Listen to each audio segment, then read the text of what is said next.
positions, because as you sit now, you've got all new people again. There's so many rules and regulations out there, and changes that come through every year. I mean, just a list of changes that come through for the financial reporting, for the things you have to do for your audit, for the DDAs. I mean, there's bulletins that are coming out all the time, and to keep track of that stuff, you know, it's difficult. I always told our city council, I said, you know, I'm gonna get tripped up here sooner or later. I said, there's so many things coming out of Lansing that I can't keep track of them, I don't get the information on. We're gonna get tripped up somewhere, whether it's a grant or whatever I'm doing, you know, and, you know, I'm just trying to warn you ahead of time. This job is really difficult, and trying to keep all the balls there is difficult.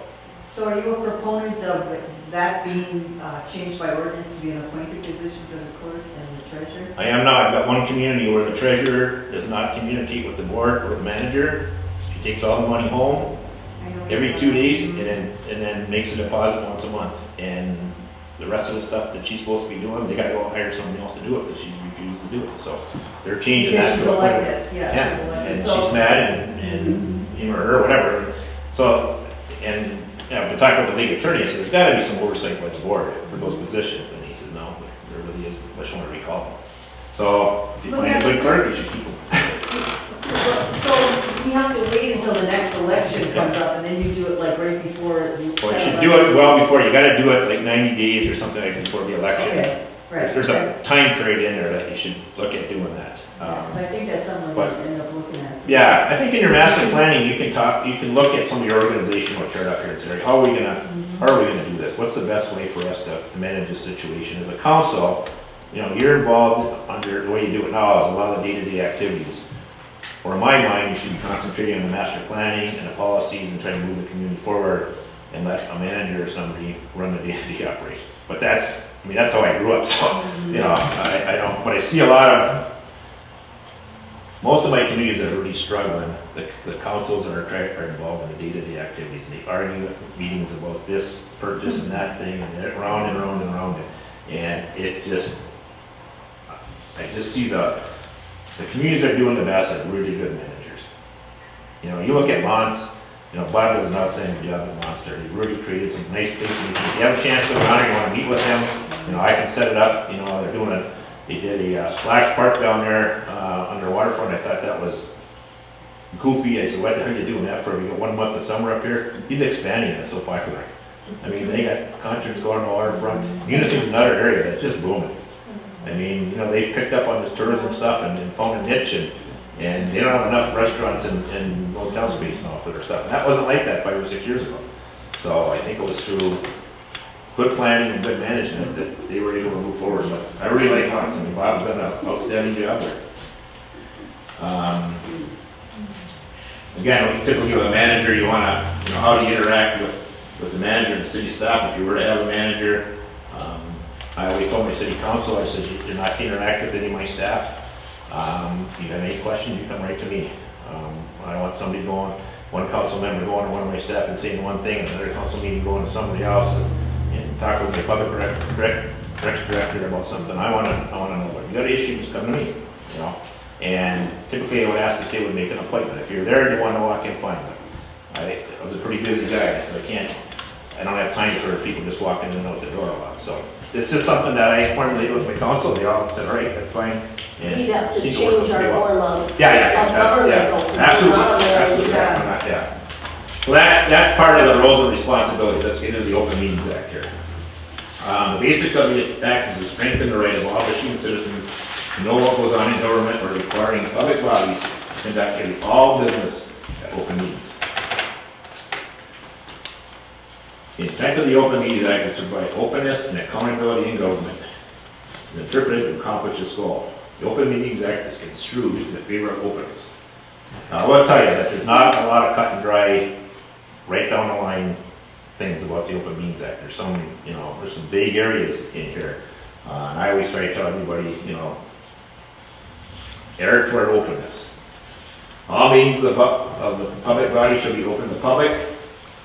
All decisions of the public body should be made at open meetings. All deliberations of the public body constituting a quorum of its members shall take place in an open meeting, except for the reasons for closed sessions.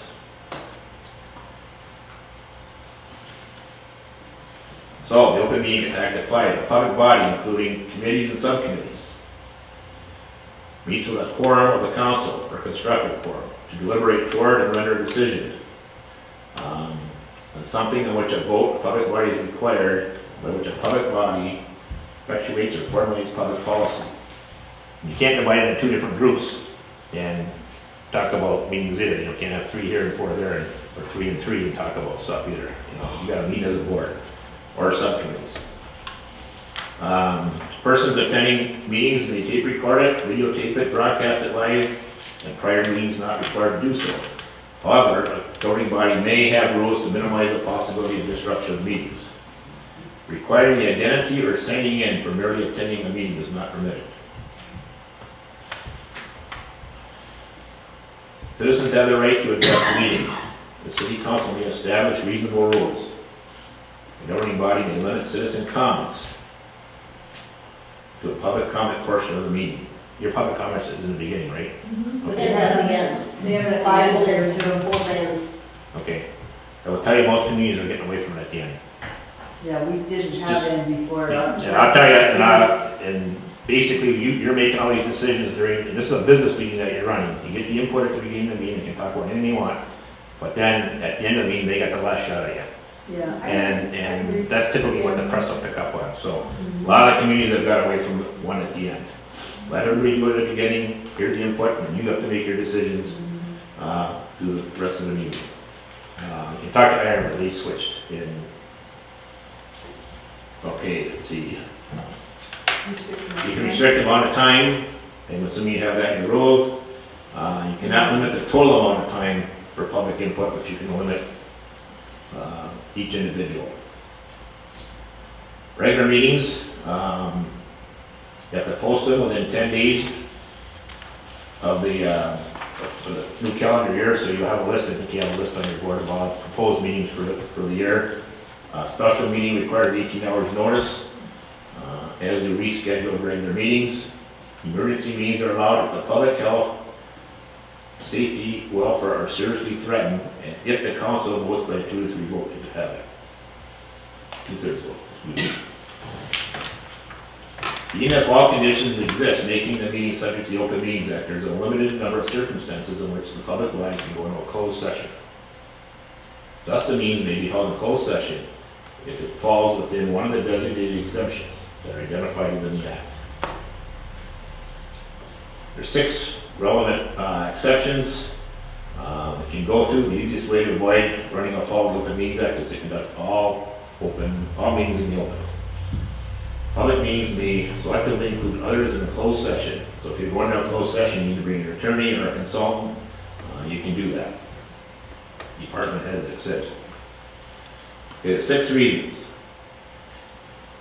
If requested by the named person, and if a council agrees to hold a closed session, there may be one to consider a dismissal, suspension, or discipline of an employee.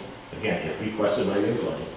To hear complaints or charges brought against to or consider periodic personnel evaluation of a public officer. So what I made sure that they had evaluation done on me every year. I had a subcommittee that I worked on that, and when I got into my negotiations and stuff, I would go into closed meetings with them to discuss my evaluations. But I had to request to do that. If I did not request, then I could not go into closed session to do that. As a practical matter, the subject person needs to be contacted ahead of time, unless it is known he or she will be at the meeting in question.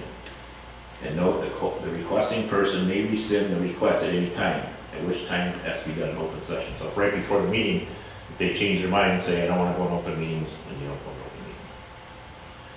What do you do if an employee is criticized in public comment by a council member? Or by a council member? It's a judgment call, but if it's serious enough or more than an isolated comment, probably the best to make it a separate agenda item for the future meeting and the person given the opportunity to have talk about it in closed session. Okay, the second reason, to go into a strategy or negotiating session connected with union negotiations, collective bargaining.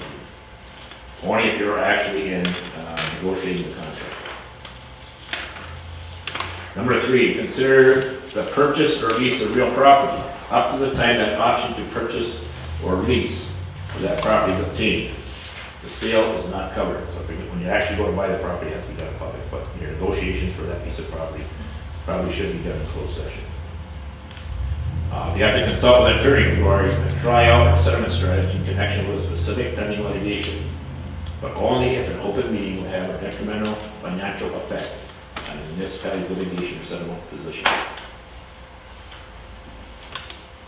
Review and consider the contents of an application for employment or appointment to a public office if the candidate requests that the application remain confidential. Once you get to the interview stages though, they have to be done in a public session. So if you're advertising for a manager or whatever, people may want to apply and keep it confidential if they're not going to get to the top of the list. They don't want their boss to know or whatever. So they can say, please keep my name confidential. If I make it to the top 3, then it's got to be disclosed. To consider material exempt from discussion or disclosure by the state or federal statute. So these are things that your city attorney would tell you that you have to go in closed session on. When a council member reveals what happens or what was said in a closed session, here's all the problems that you can be in violation of. First, there must be an Open Meetings Act and a roll call vote. So if you're going to go into closed session, you got to vote on it at the public meeting. A majority roll call is required for a closed session for discipline, personal evaluation, etc., or for collective bargaining. The other 4 exemptions require a 2/3 vote. So, simple majority for the top 2 and 2/3 vote. To leave the closed session, the Attorney General recommends a motion to end the closed session and a majority vote in approval. This is a decision, but not one that effectuates or formulates public policy. Separate set of minutes shall be taken at the closed sessions. According to the opinion of the Michigan Attorney General, the minutes must reflect the date, time, place, members present, absent, and the purpose of the closed meeting. Audio tapes of the closed meeting are considered part of the minutes. The clerk or designated secretary of the public body must take the minutes. The minutes may only be disclosed if required by court, order, and civil action. Closed session minutes are exempt from FOIA. The public body may meet in a closed session to discuss the minutes of a closed session, with the decision to approve it is made in an open session of the public body. The minutes may be destroyed 1 year and 1 day after the approval of the minutes of the regular meeting at which the closed session was approved. That includes the audio tapes.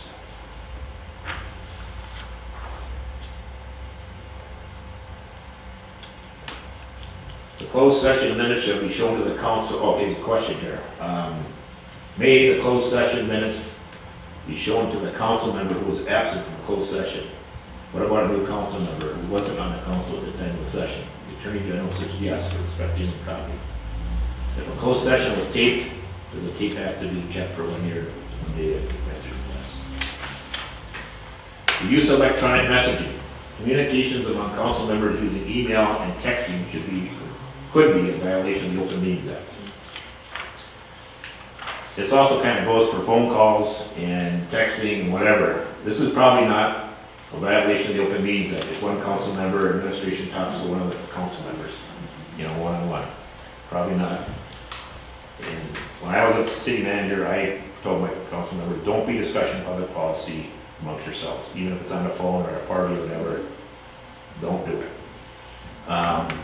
If you do it on email and you send it to one person and one person receives that, hits reply all, now you're in violation of the Open Meetings Act.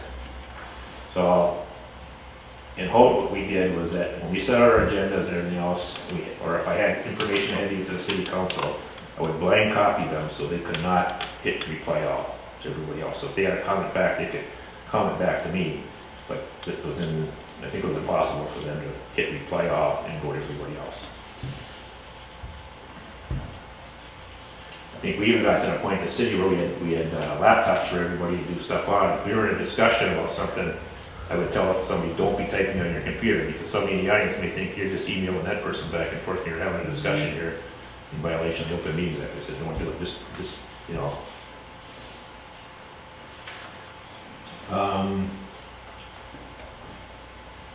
Visit a meeting, a sub-quorum committee, a committee operating with a delegation of authority to perform a government function, becomes a public body. The action in question may be invalidated under the Open Meetings Act. The Attorney General, County Prosecutor, or any person, including the newspaper, may bring a civil action in circuit court to allege the validity of the action taken by the public body.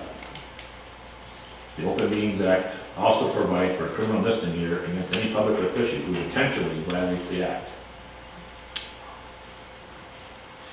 When in doubt, keep in mind the basic intent of the act. We had one case where we got sued over the Open Meetings Act in Houghton. And it was a case where we had a subcommittee working on a project, and it came to a vote of the city council, for an apartment project. We had a lot of people opposed to it. We came out to vote, and 2 people absent at the meeting, so I had 5 people, and I had a 3-person subcommittee talking about that.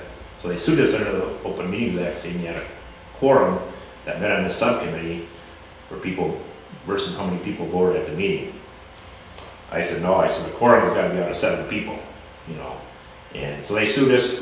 We got a lot of bad press out of that for 2.5 months, 3 months, cost us $15,000 in attorney fees. We won the case, but the image that it projected at the city, we had a lot of comments from our citizens, what the heck are you guys doing down there, and what's happening under the table and those kinds of things. So you got to be careful.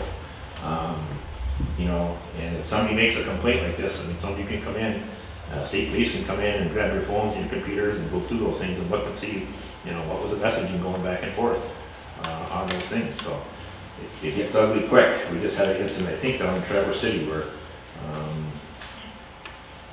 the state police had to come in and look at for any violations.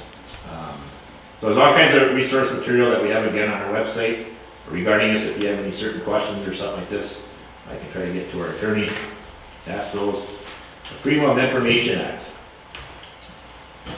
What you must provide, public record, which is a writing which is prepared, owned, used, in possession of, or retained by a public body, in the performance of an official function from the time it is created. What is the writing? Paper documents, emails, text messages, voicemail, notes or drafts. If you got notes on a napkin or whatever, they're subject to the FOIA. Virtually any or all means of the recording meaningful content, including a writing. So the basic requirements, you have a FOIA coordinator here. You had one. I don't know if that's you now or who, the clerk or who it is, but you should. Your attorney is a FOIA coordinator, so everything goes through him then? Okay. He or she will be responsible for accepting and processing the request and approving or denying. The right to inspect the original, again, reasonable access and reasonable protection. Uniform fees. You can charge a fee. Now I'm not sure, the way I read the state regulations is you have to have your policy on your website. If you don't have a website, I don't know what to do, if you post it, if you're covered or not, but typically you have to have your policy on the website, otherwise you cannot charge for FOIA stuff. But I'm assuming that if you got it posted on a bulletin board, which I think you have up front there, don't you? Somewhere, I thought you had your FOIA policy somewhere. Okay, well it's gotta be posted, otherwise you can't charge. All right, that's something you can ask your attorney about, that's my belief. I'm not an attorney, so. But, yeah, deposits are still allowed. Procedures and guidelines, summary to implement your FOIA must be in place in all public bodies. So you've got to have your policy and procedure somewhere. The basic requirements. The request must be in writing, fax or email works. You must respond within 5 business days unless otherwise agreed to. You may have an extension up to 10 days. You must state the reasons. So you have 4 possible responses when you get a FOIA request. Number 1 is to grant the request. 2 is to give them a written notice of denial. 3rd is to grant in part. You give them part of the stuff and give them a denial on the other part. A request A written notice up to a 10-day extension. Failure to do one of these four constitutes a denial that confers appeal rights upon the requester and could lead to an assessment of damages. FOIA exceptions. Actually, Can I ask a question? Sure. Did you go back one? What did it say at the very bottom? Oh. No action is considered a denial? right, so if you don't respond, thus if a public record does not exist, it must issue a denial with a certification that doesn't exist. So no action does not, I don't think it would equal denial. You have to act on it. You have to tell that person, yes, That's why I was So- confused, because it says no Yeah. action equals a denial, so if you just Yeah. ignore the person. no, you can't do that. You can't. Well, you don't give it to them, you just aren't responsible for creating a record if you don't have it already. Right, but you should have to write them back and tell them that we don't have that record here. Yeah. So, under freedom of information, the records have to be here, so again, if somebody wants to do freedom of information, wants to look at, all the emails for something, if it's not generated here, then it's pretty hard for them to get to you under freedom of information under your own, computer and in your phone.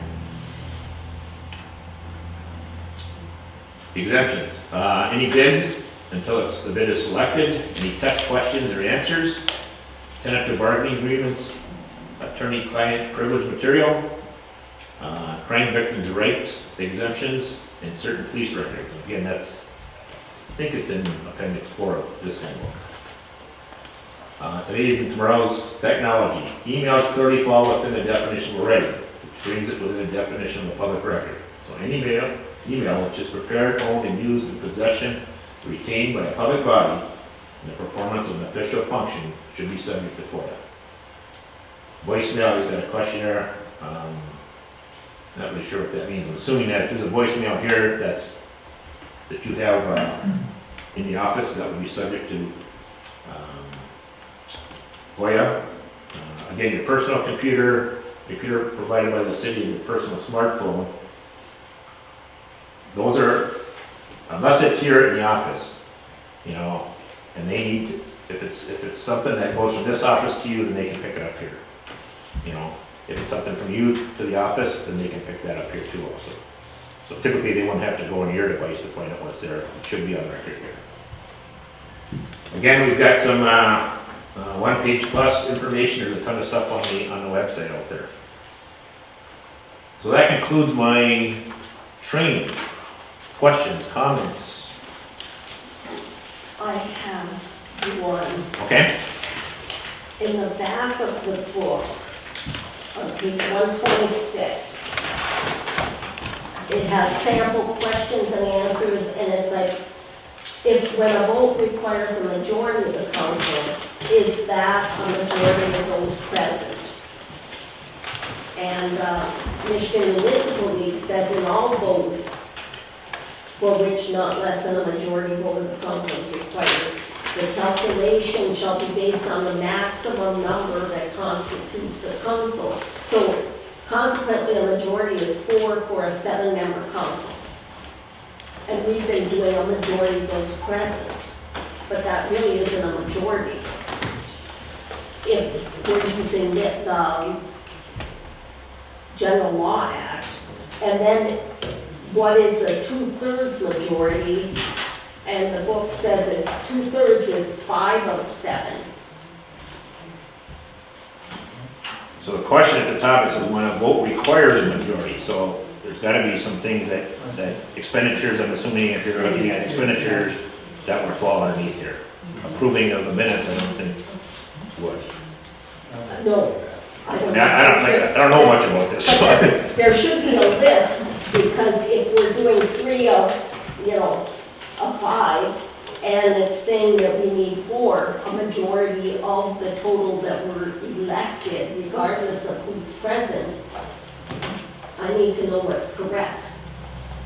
Didn't our attorney address this? If I remember? Yeah, I would go based upon what your attorney has told you. I believe he did address this. But he said, I think he said of those present. I'm But pretty sure this he book did, does yeah. not say that. It's directly juxtaposed to what this book says. The book Michigan Municipal League stand is we need 4 of 7 that were elected. Our attorney's position is we need 3 if 5, or if that's the majority of those present. So I don't know which is correct. Are we going with the General Law Act that we adopted, or the attorney opinion? Yeah. Well, maybe the Yeah, attorney's it's- assuming, or the book is assuming that there's 7 people here and that's what they're basing it on.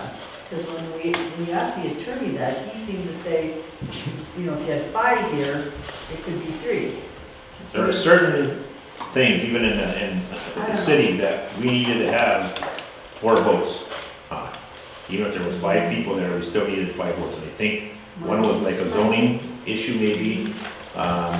It wasn't, I don't think there was the financial stuff. The financial stuff just needed a majority, simple majority. But there was certain list of things that are out there that require, Is there 4 a kind of votes. master list for all municipalities so we know which I've never one seen that it. was? So we'll have to ask the attorney again. Yeah, that's the attorney, the question you need to ask the attorney is which things require this majority of 4 people to vote on? You know, it might be the budget, it might be the master plan, I don't know. But there's gonna be some things that require at least 4 votes, I believe. But I'm not an attorney and I'm not, I know that thing has kind of gone round and round and I'm not sure the attorney's answering the question the way you phrase it, I'm not sure. But yeah, I can't, If you get any insight, yeah. let us know. I don't wanna go So that there. you know, Because I don't wanna, I don't wanna go against your attorney. Your attorney's made a recommendation and, I personally, I guess I would, if I was on the board, I would say, hey, that's good enough for us. He's the one that's representing us. And he knows, you can bring that question to him and see what he says, but,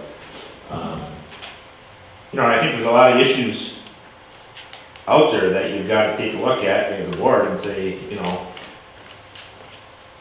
let's vote on this, how we're gonna do this, let's agree to it, and then move on. Don't keep going back and bringing all this stuff up again and saying, I know it's a good question, here, but there's a lot of councils will get into something that 2 people didn't get their way. The next thing you know, they're on social media and they're upset with what's going on. You gotta move on as a board. You gotta be a team. It's just like a football team trying to move the ball up the field. If you got 2 people going one direction, 4, 5 going the other way, you're not going anywhere. You gotta work together as a board to figure out, how do we get our heads around this? Let's get it to a subcommittee level and work it out so we can all try to agree on something here. So, but I really think the master plan is really gonna help. And I think if you just concentrate on your goals and strategies and where you wanna be, when you have these individual discussions, I tell people, put some of your goals and strategies right on the wall. When you go to vote on things, look at those goals and strategies. I gotta vote this way. I had an instance where I did a training, and a guy came up to me afterwards, a local businessman. He says, I vote on the issues based upon what my people, my customers, tell me how I should vote. I said, well, that's fine, but I said, how does that relate to the master plan? You're trying to move this community ahead, the community's adopted a master plan.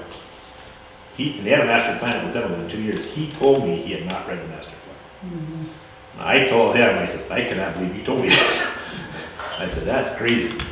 I said, that's your job, and trying to formulate how to move things. Yeah, so it works, I've seen it work, and it's tough. Like I said, the old master plan you got is, 10 or 15 pages. There's some general things in there, but you need to get some specific goals in there.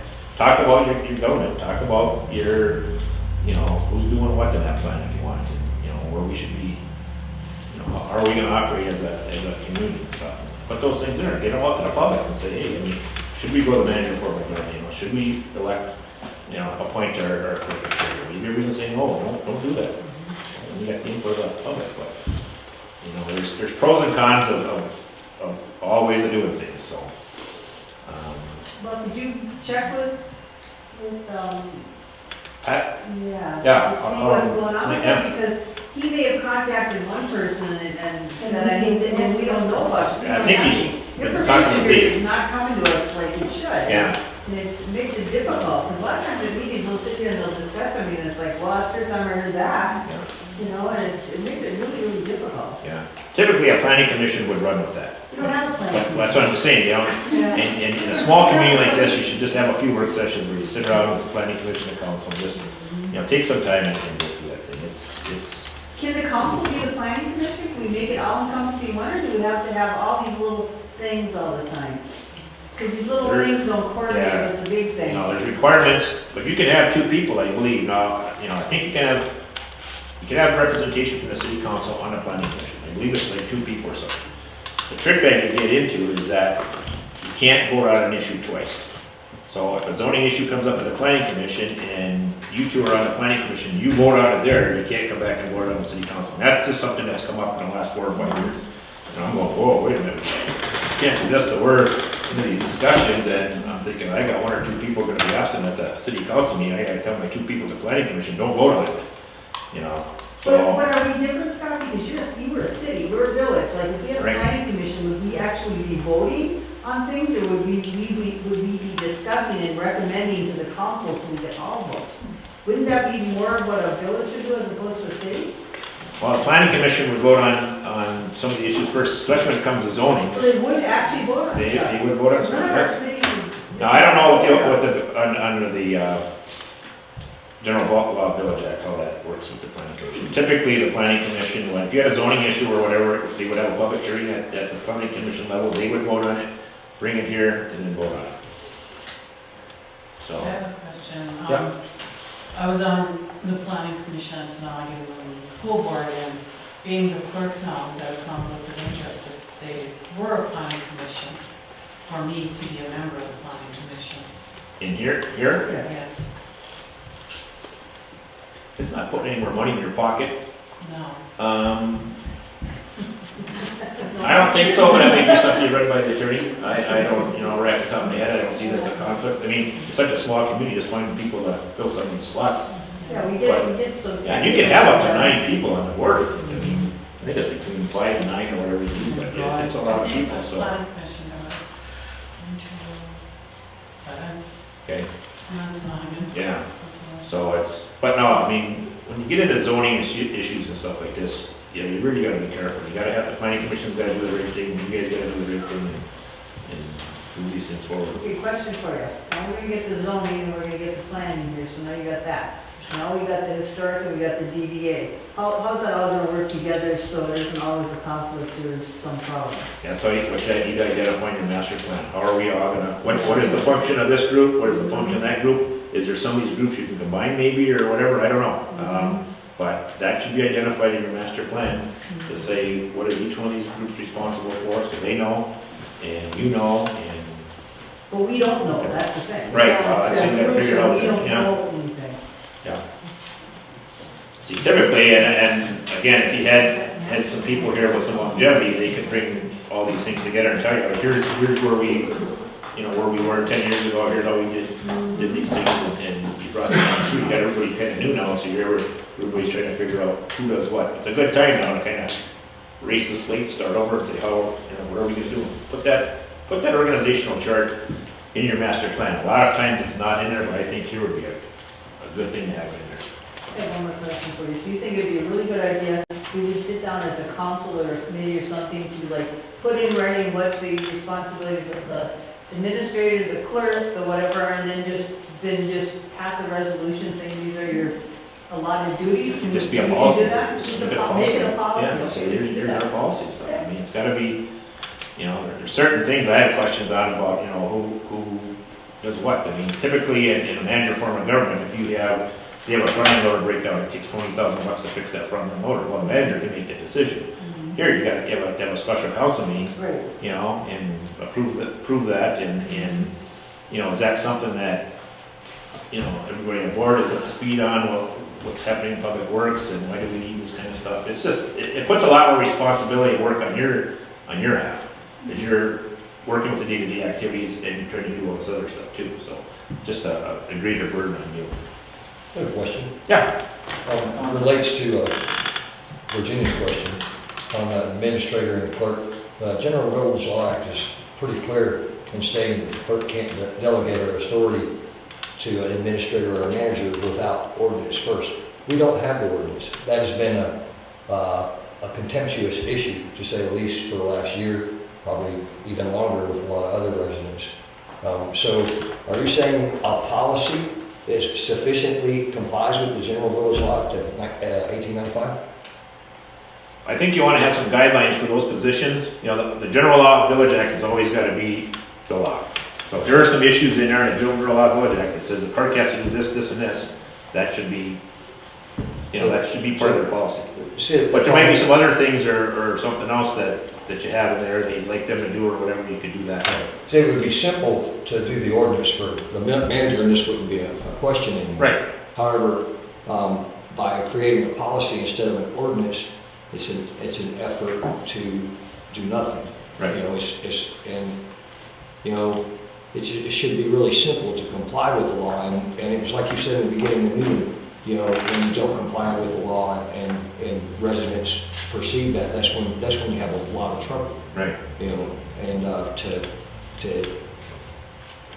it's almost as if you're endorsing that policy when you say, oh, policy is okay, but when the real solution is the ordinance. Right, yeah, no, I agree with that, yeah. All right, thank you. And I don't, you know, I don't know if anybody here really knows the ins and outs of the General Law Village Act, and that's something that, you know, and hope we were a charter community, so I knew the charter, but a lot of the state laws and stuff that backed that up, I was not familiar with at all, so we kind of went by our charter. Here, somebody's gotta know that act and know what's in it, and I'm not familiar with it, I'll be appropriate, you know, I'm just, I guess, trying to set some things so it's a clear direction, everybody knows what function everybody does here, so it's clear, Our new clerk, this is her first night. right?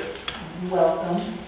Because she's appointed, can we now write an ordinance to make this an appointed position, or do we have to wait till a year from November when a new election comes up? She's an elected position until the next term. So, but she's an appointed elected position. Yeah, now you're going somewhere, right? Yeah, you see where she hasn't been elected. Yeah, I don't wanna go there. Oh, so you want to, I'm not- that's for sure. But I will tell you, there's some clerk training out there, and, well, you work in City Hall, Ann Walrath is well-trained, well-versed. If you have any questions, I would say call Ann. You know, she is really, really good. She was my assistant in the clerk, and she went to all the training and stuff like that. Walrath, Bollrath. He stopped down here this year for a few minutes. Just don't tell her I sent you. No, But, absolutely. Yeah, you know, she's good. That guy's got a new clerk treasurer, I think, so she's really new. But Ann's Isn't the that senior something? member. Well, that's a city though, because in our book it says you can't be Right. clerk and treasurer if you're a village. Yeah, we had to come on, we separated the positions, but for a long time, we had one person as clerk treasurer. That's right. You have a lot of experience running council meetings.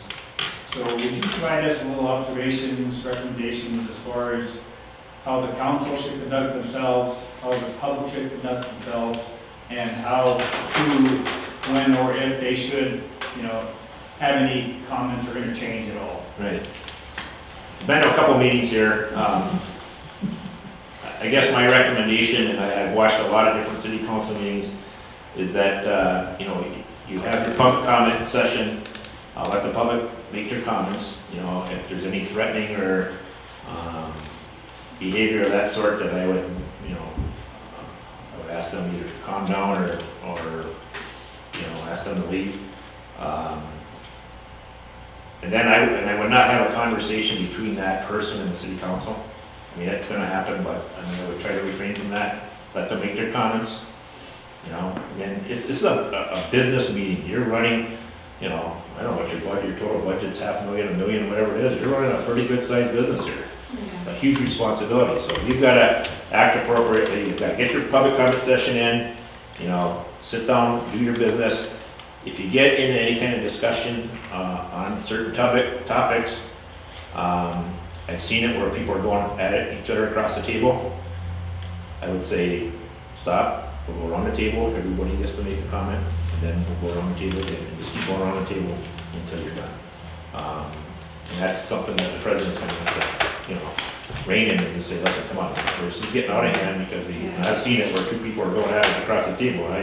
I felt very uncomfortable sitting on that audience, saying this is, you know, shouldn't be that way, but you can But rein it it's at in. the table and at the audience, more stuff than across the table. Yeah. Right, Truly it is. yeah, Well, our problem here, Brett, has been, The public has the right to speak. Yep. But there's been no like caps put on it, and it's gotten very contentious, very long. Right. And then the public has been allowed to talk during our meetings, which makes it really difficult, and then it gets contentious. And then they're allowed to talk again at night afterwards, and it goes Yeah. on and on and on, and then by the time you get out of here, you're worn out. Yeah. Yeah, But you- right back to, if we have a policy and we enforce it uniformly, we can't let somebody talk for 15 minutes and tell Unless they're on the somebody they got agenda. to. So I think that policy setting, Uniform. yeah, But we Yeah, have be to do, we consistent. have to do it, because it's gotten out of hand.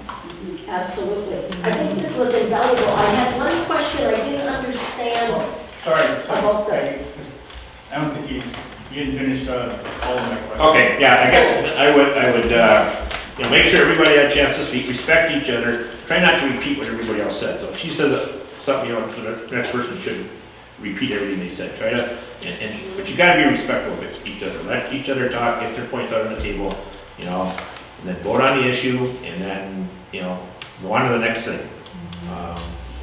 I see too many places where people they get pissed off, and next thing you're on social media and all work. You gotta work as a team. But that, you may have to swing the meetings, really far to the other side, really strict enforcement, stuff like this, and then things get back under control. The president can ease up. There might be a topic that somebody's got some knowledge of, the audience you could call on. That happens at times at the city council, but very rarely.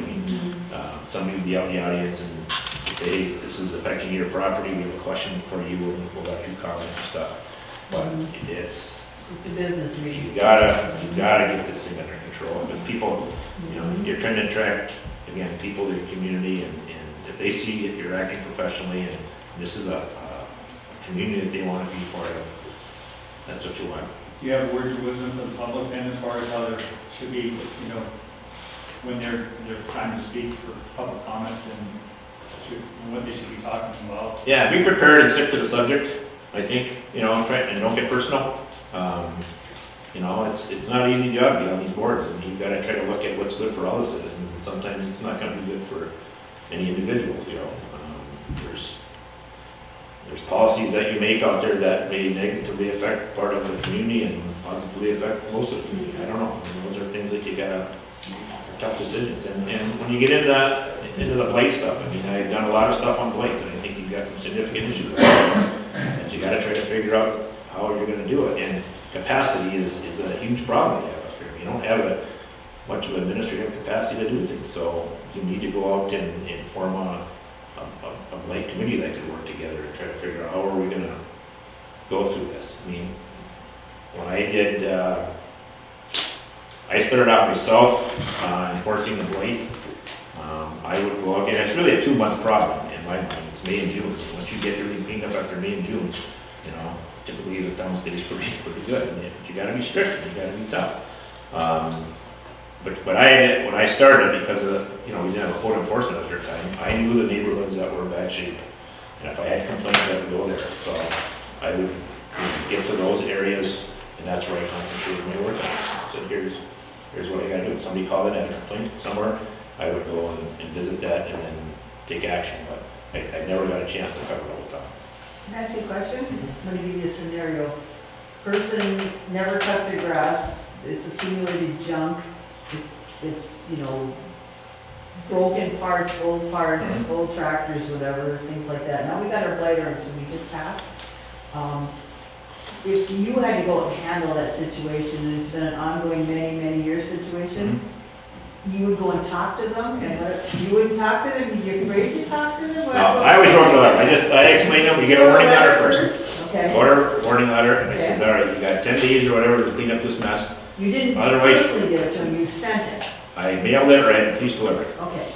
So that's the And, reason. and I would write a letter and say, you have 10 days to clean this mess up. If it was junk or grass, if it was painting or something else like that, I gave him 30 days to at least either get the thing done or give me a plan. I'd give him up to 2 years to get that stuff done. But the other stuff, I tell them, right, if it's not cleaned up in 10 days, you're gonna get a civil infraction ticket. The first one's $50.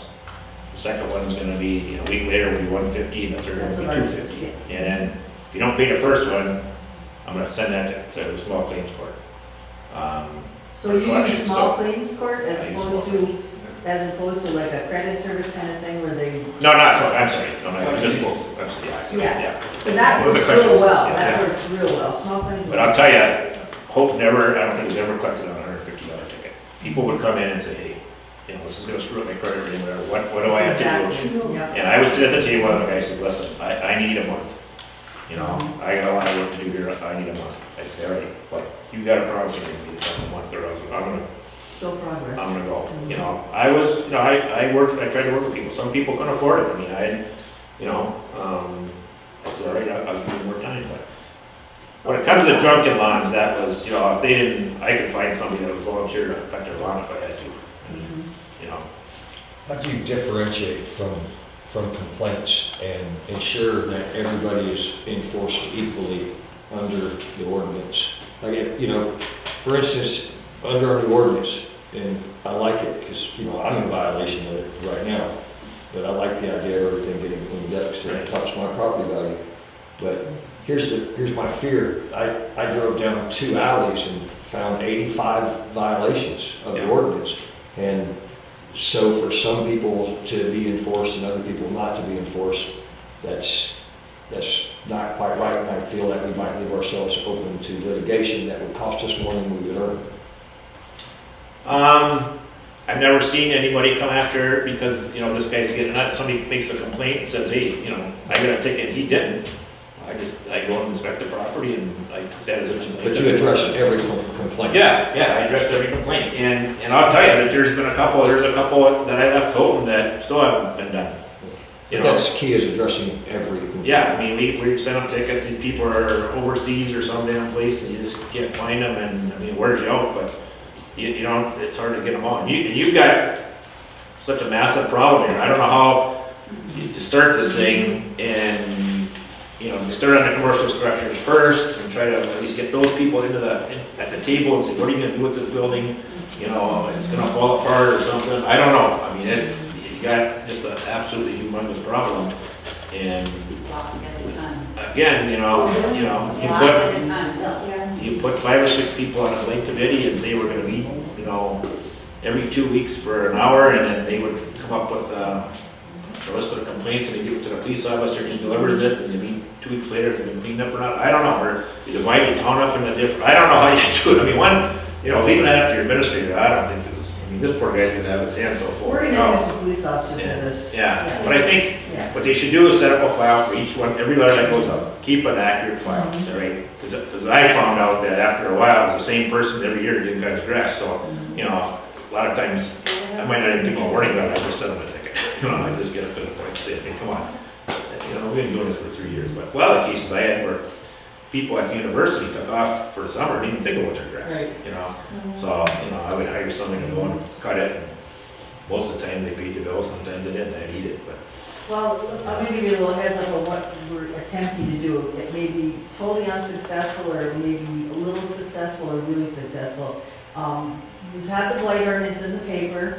I'm gonna ask Joe at some point in time, because on the 20th of May, we're gonna have our street department guys gonna put a dumpster over by 4th Street where that little building is. Yeah. And we're gonna put it in the paper and saying, today's the day, if you have stuff you need to get rid of, you're a resident of this village, you know, come with an ID, whatever, you can put it in a dumpster. If you need a little help, somebody will help you.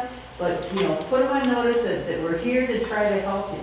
Yeah. And then maybe hand them a copy of said blight ordinance and say, look, you know, we're here to make this community better, not to, you know, make your life miserable, you know, because we can work with people. Yeah.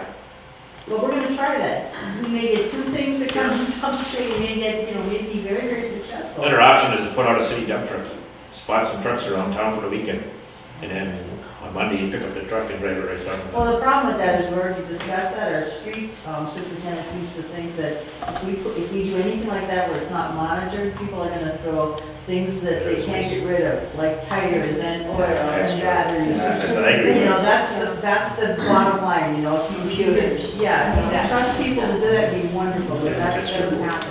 Yeah. So this is why we're gonna do it on one day, and then Main Street is gonna coordinate their raking and cleaning Sure. up at the same time. Yeah. Which we're trying to get a hold of now, but we're trying to coordinate the whole thing, give people a chance to Yeah. maybe make it better. Some people aren't gonna care, of course, Right. you're never gonna get everybody to care, but Yeah. we're gonna make an attempt. You gotta make the attempt in my Yeah. mind. I think if you can, you know, and again, I'm giving you my 2 cents and We want it. but there's a housing problem in the Hancock area for young professionals. They can't find housing and they're looking for housing. And I'll tell you, South Range and Shasta are jumping all over this thing. I mean, they've got places that they're getting their blight ordinances and working on those. They're encouraging people to develop rentals for young professionals in those communities. They would come here if they would know.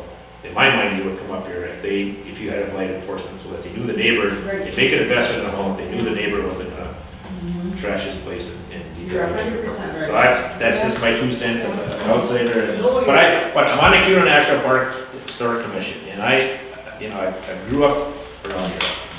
You got some really neat assets most communities don't have. I work in Bessemer and Wakefield and a lot of these places like that, they don't have any assets as far as I'm concerned. I mean, you got some really neat assets up there to work on. And I think the if problem we- is that this thing has festered for 20 years. Yeah. 20 years ago, you started on these programs, which was Right. identified in the master plan. It was the one thing that was in the original master plan. You know, if that was identified then and worked on a little bit, who But if knows? we had transportation to Holton every day, or if students, they use our housing market up here, a lot don't have vehicles. But you gotta get housing first, that's the thing. And our rental prices are going through the roof. Are you Oh. passing any ordinances for tiny houses, lot sizes, or Airbnbs, or has there been any change in?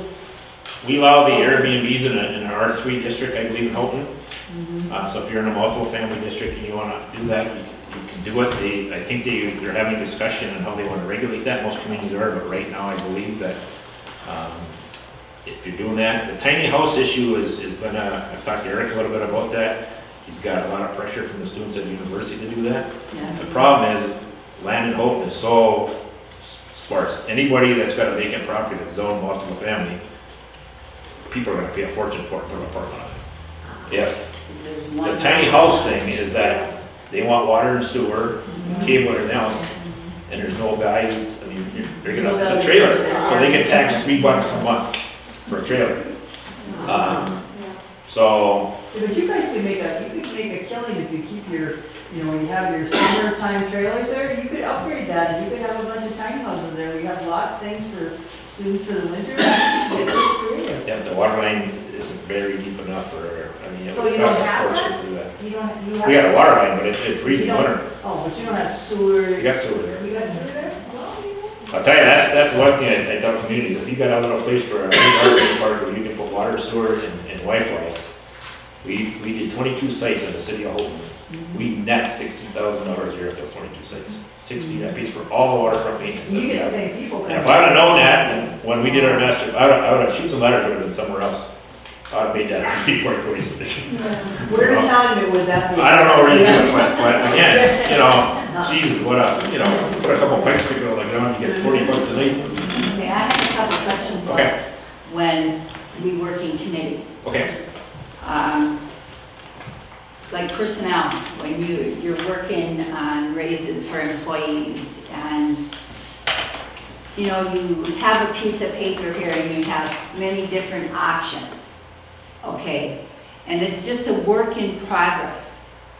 Do we have to give those piece of paper to the public?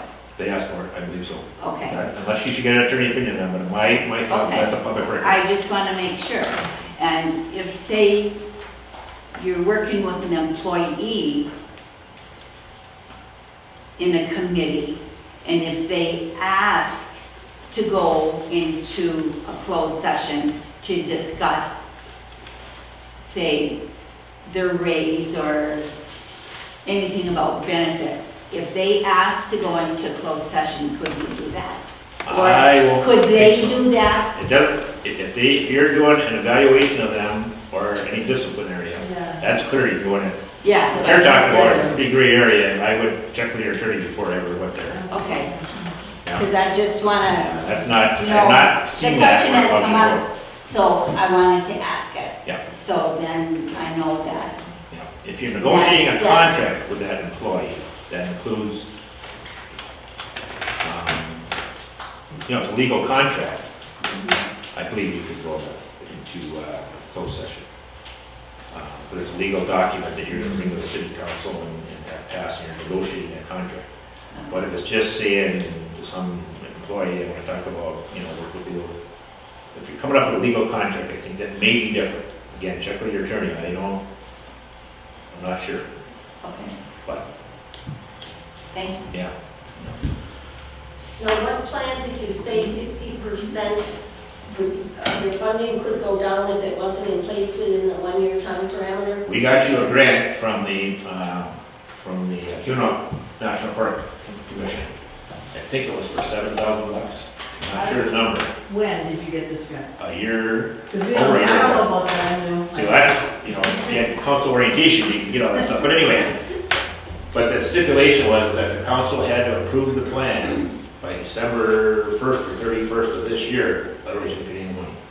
Did we do that? Because we were, We approved The master making plan, a plan. a master plan, you okay. know, you have to have the master plan done, you have to go through all the public hearings, you have to have the planning commission's got to approve it, you've got to approve it, then you get your money. You know, this. Otherwise, Yeah, just so don't. what date though? When- December, I believe it's December 1st or December 31st. Of this coming Of this year. coming year. See, here's the problem. As we get to a meeting and we listen to people that have knowledge like you, it's like, we don't know anything, and we're not told anything, and it's all of a sudden, it's like, oh, I didn't know that. I didn't know that. It's Wow. making it real difficult, I'm just. Tough because you don't have any longevity here with people that have been here for a long time, you You know? wonder why? Well, no, I'm just telling you, that's one of the issues that But we should in know the what's organizational going on. chart, who's doing what, you Yeah. know? So, yeah, it's tough. but- I didn't want to. Are there any other questions? Along with the master plan, it was the DDA plan also? Yep. That had to go Yep. along with it, last funding, correct? That's different, that's a completely separate document, a completely separate procedure. But you do need to do a 5-year capital improvement plan every year with your budget, I'm assuming you do that every year. That's pretty simple. But yeah, then, you know, to be redevelopment ready communities are eligible for MSHDA grants, not MSHDA, MEDC grants. You've just about completed that process. You have to go through 3 things you have to do. You have to go through the training, 6 things of training that I believe you've just about done. Dave may have to go through 2 more segments of that. And then you have to pass a resolution, and then you have there's a self-evaluation survey that you have to fill out, that somebody's got to fill out to get that in. That's going to get you in this ballgame for a year or 2. To become completely redevelopment ready, you're gonna need a master plan, your zoning is gonna have to match that, but it's a huge process that most communities aren't gonna get through. So I'm trying to convince MEDC to say, right, for my communities under 2,000, let them do a lesser thing. 'Cause none of them are gonna get through it. I mean, the amount of work, Houghton's is struggling like hell with a 6-person full-time staff I get through this thing. So it's just a ton of work. In fact, when I first came out, I was still a city manager, I just said, we're not gonna do this. But it wasn't mandatory that you had to have it done to get the grants at that time, so now they make it mandatory, so. But the first phase of this grant process, if you get those 3 things done, you're gonna be good for, I believe, a couple of years. Eligible. Yeah. Doesn't that get back to the beginning of the meeting when you spoke of the planning commission? Isn't that their function, is the master plan, the planning Yes, commission? yeah, that's their number 1 function. I've met a couple of people that are on the planning commission, so it's kind of important that they meet often to discuss changes in the master plan. Yep. To avoid having to redo the master plan. That happened first, so. we Yeah. get the same- I would think if you met at least quarterly up here, you know, once you got a master plan done, in the process of getting this master plan, you better start meeting monthly right now and getting Pat Coleman in here and starting to move on this thing. Because again, if you don't get it completed by the end of the year, you're gonna lose half your funding. And, you know, if you want to apply for any grants out there, they're gonna ask you, where does this grant fit into the master plan? And you know, well, we don't have one. Well, see you later, you know. Is You could ask them there to some get kind that of meeting. orientation Yeah, that hold them. maybe the council members can get some further counseling from you? Because it seems to me the questions I've heard today What he's doing. have led me, like, they did not understand what the planning commission was for. Right. You know, we have all these various committees, you know. I feel like when somebody's elected to this office, that the others in this office have an obligation to let them know what's going on, like future bills. There may be contracts for something don't come due for 2 more years. Right. And then 2 years from now, somebody on a 4-year term gets blindsided and they look like an idiot because they didn't know something that Yeah. was general knowledge. I mean, is there something that Yeah. you could suggest to where we can get that information so they're not blindsided all the time? Yeah, I can come in and do a quick session on master planning and what should be included in the plan, what should not be included. There's a bunch of stuff, I think, in here, is it here or the website? I just wish you would update I'm us, not like, quite- what's going on with this. I wouldn't blame Pat, because he's been waiting, you know, What is, and I'll call him. has he called this office or got a hold of anybody and said, we need this before I can move on? Do you know anything about that? Has he- Page anybody talked to 38. him? Like The David master or plan is something? Yeah, okay. There you go. That could be And our- I've got a whole list of stuff that should be included in the master plan, there's all kinds of documents and stuff, so if that's something you wanna do, we can do that. And I'm gonna call Patrick in a few minutes and ask him what the status is up here, Yeah. not make there's some confusion and stuff, so. Hopefully you could come this month. Before we leave, if you would fill up those evaluation sheets, too, I can send those down to Steve. Will this get you a raise if you do this? No, they're not gonna give me a raise. All right. I'm afraid of God, they want me to do more work, than I'm doing more work. Are there any petitions from the public? Closing comments? I think it was invaluable, especially It was. we've been kind of looking at the small picture, but without the big master plan in place, Yep.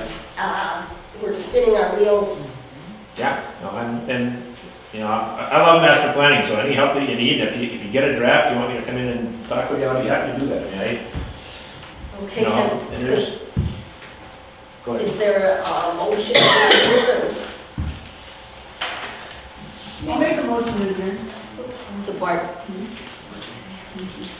Great, thank you, and thank you all for coming. I think we're all gonna be better for it.